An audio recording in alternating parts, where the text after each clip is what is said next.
नमस्कार दोस्तों, आपका मेरे चैनल करंट अफेयर में स्वागत है। देश दुनिया की नई नई जानकारियों से परिचित कराना ही मेरा उद्देश्य है। आज का हमारा टॉपिक नेपाल में भारतीय फिल्म को बंद किए जाने के संबंध में है। नेपाल में भारतीय फिल्मों को बहुत ज़्यादा देखा जाता है, लेकिन अचानक ही एक ऐसी कंट्रोवर्सी पैदा हो गई है जिसके कारण वहां पर भारतीय फिल्मों को बैन कर दिया गया है और इन फिल्मों को नेपाल में बंद किया गया है काठमांडू के मेयर बालन शाह के द्वारा।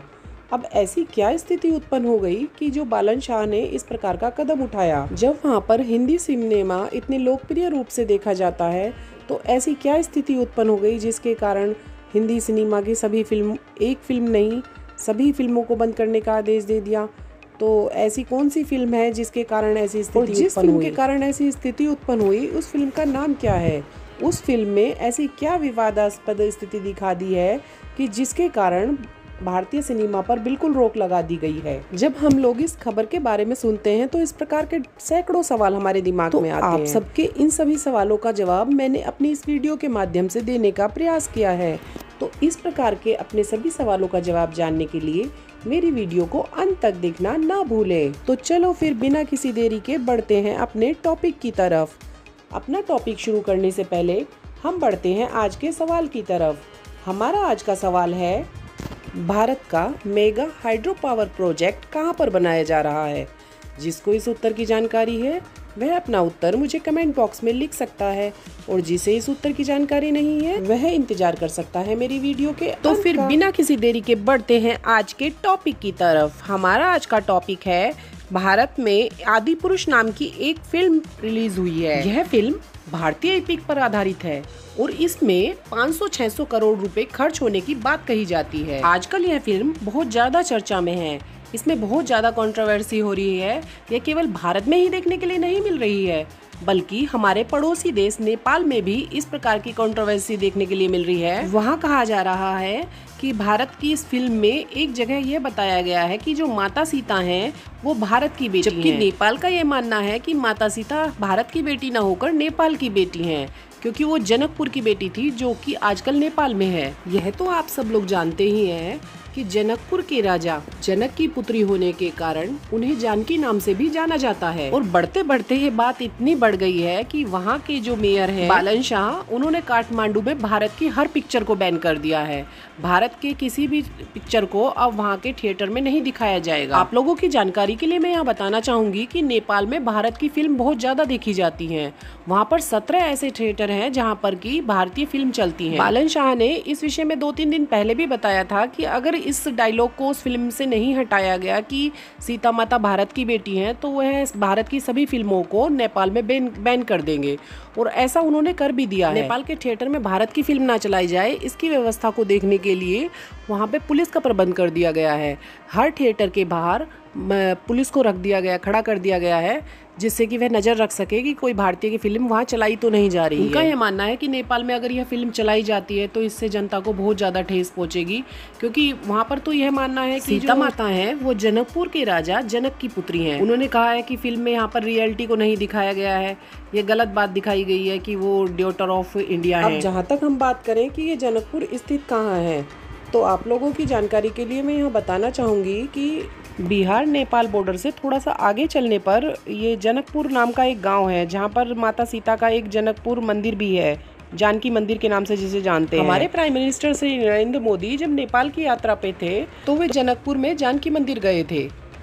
तो इस आधार पर हम मान भी सकते हैं कि माता जानकी का जो मंदिर है वो जनकपुर में है और वो नेपाल में है। और जहाँ तक बात है सेंटीमेंट्स की, तो सेंटीमेंट्स को ध्यान में रखते हुए वह डायलॉग फिल्म से हटा भी दिया गया है। वैसे नेपाल और भारत में इस तरह की कंट्रोवर्सी पहले से ही चलती रहती है। अभी कुछ दिन पहले जब हमारे नया संसद भवन जो बना है उसमें अखंड भारत का एक नक्शा दिखा दिया गया था। इसमें भी नेपाल के मेयर का एक विवादास्पद बयान आया था। उन्होंने कहा था कि इस प्रकार अखंड भारत का नक्शा दिखाना बिल्कुल गलत है, जिस पर कि भारत सरकार द्वारा ये जवाब दिया गया था कि ये जो अखंड भारत का है, हम नेपाल की भावनाओं को कोई ठेस नहीं पहुंचाना चाहते हैं। यह तो जो नक्शा है यह प्राचीन भारत का नक्शा है। नेपाल के कुछ राज्यों को भारत में मिलाने का भारत का कोई उद्देश्य नहीं है, बल्कि वह नक्शा तो प्राचीन भारत को दर्शाता है। नेपाल के पूर्व प्रधानमंत्री द्वारा भी एक बार यह बयान दिया गया था कि जो लॉर्ड राम है उनका जन्म नेपाल में हुआ है, जबकि लॉर्ड राम का जन्म आप लोग अच्छी तरह से जानते हैं कि अयोध्या में हुआ है। तो इस तरह के विवाद समय समय पर भारत और नेपाल में आते ही रहते हैं। अभी कुछ दिन पहले इन्होंने हमारे अखंड भारत के नक्शे के अपोज में अपना एक नक्शा दे दिया था, जिसमें भारत के कई राज्य अपने नक्शे में मिलाकर दिखाए गए। हालांकि हमारे नेपाल के साथ काफी अच्छे संबंध हैं, पर इस प्रकार की स्थिति कई बार हो जाती है। यहाँ पर मैं थोड़ा सा ये बताना चाहूंगी कि यह जो फिल्म है, फिल्म टी सीरीज प्रोडक्शन द्वारा बनाई गई है और टी सीरीज का कहना है कि उसने पहले ही वो डायलॉग्स हटा लिए हैं जिन पर की आपत्ति जताई गई थी। टी सीरीज प्रोडक्शन कंपनी ने नेपाल के मेयर को भी पत्र लिखा है कि हमारा कोई ऐसा उद्देश्य नहीं था कि आप लोगों की भावनाओं को ठेस पहुंचाया जाए। हम नहीं चाहते कि आपके कल्चर को किसी तरह का नुकसान पहुंचे। तो अब उनके द्वारा यह पत्र तो भेज दिया गया है, देखते हैं अब वो लोग रिएक्शन क्या दिखाते हैं, क्या होता है, क्या वो अपना सभी ऑब्जेक्शन हटाते हैं या नहीं। अब यह तो आने वाले समय में ही पता चल पाएगा कि स्थिति किस प्रकार की बनती है। आप लोगों के इस घटना के बारे में क्या विचार हैं? क्या काठमांडू के मेयर बालन सिंह शाह को ऐसा करना चाहिए था या नहीं करना चाहिए था?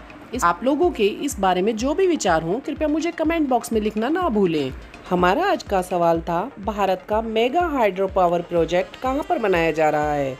तो इस सवाल का उत्तर है, यह भारत की एक मेगा जल विद्युत परियोजना है। भारत का मेगा हाइड्रो पावर प्रोजेक्ट चीन बॉर्डर पर बनाया जा रहा है।